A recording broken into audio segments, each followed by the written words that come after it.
The Terror Infamy is the second season of AMC's anthology horror show. I really enjoyed the first season of The Terror. It is a fictional telling of what happened to the Franklin expedition, and it was based off the Dan Simmons book, which I have read.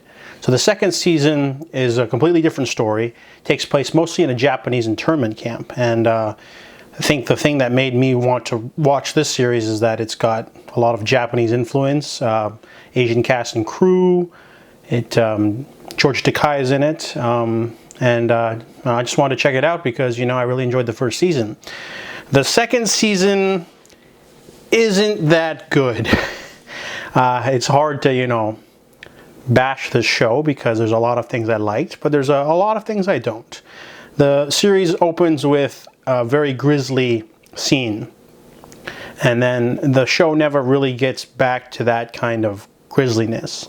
Immediately after the first episode, Pearl Harbor happens, so all of our main characters are now moved to a relocation center or a Japanese internment camp, and this movie suffers from a bit of an identity crisis because it almost feels like it wants to be a wartime drama about the racism that Japanese Americans and Canadians faced during World War II, but they added the set dressing of, the bakemono. There's this murderous spirit that has followed them from Japan that wants to hurt them while they're in their own predicament.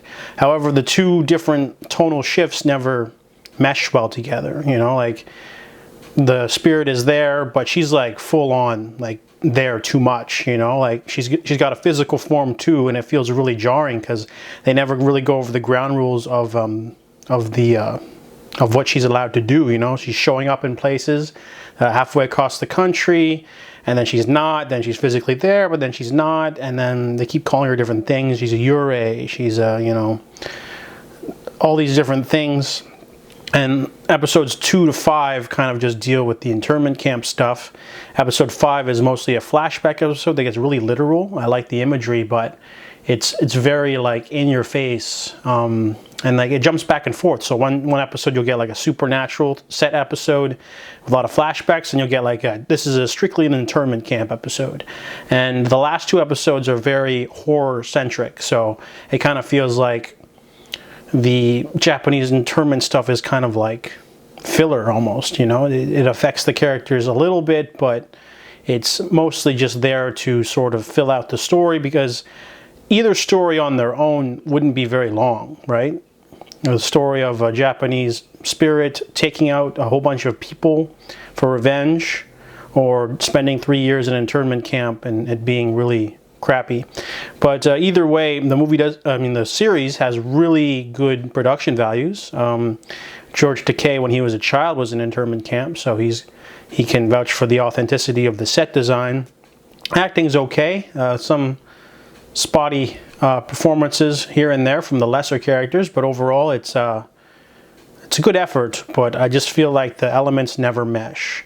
It also can be said that The Terror, the reason why it did so well, not because of the money, but maybe because it was based off of a book, so it had a lot more, material to base on, and the book seamlessly meshes, the period piece elements of a prestige expedition to the north with horror, and this one doesn't seem to do the same thing. In fact, actually, the more memorable scenes of The Terror Infamy are the scenes in the internment camp, not the ghost stuff. The ghost stuff is grisly, there's some gruesome deaths here and there.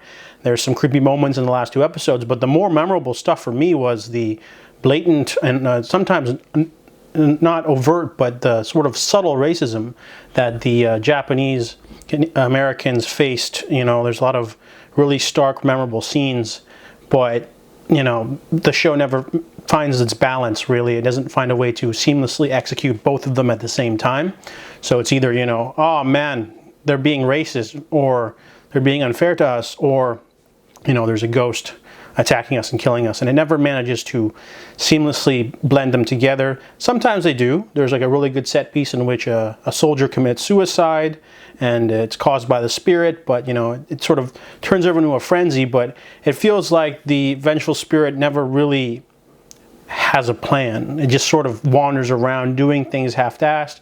It would have been better if, you know, perhaps the Bakemono was more, you know, cunning and trying to, you know, stir trouble in the internment camp while it's completing its mission. But overall, the Terror Infamy has, you know, a good cast, Asian crew and characters. Acting's okay, but it doesn't really stick the landing with its tone, its balance, and overall, it's you know, it's watchable, but definitely not memorable.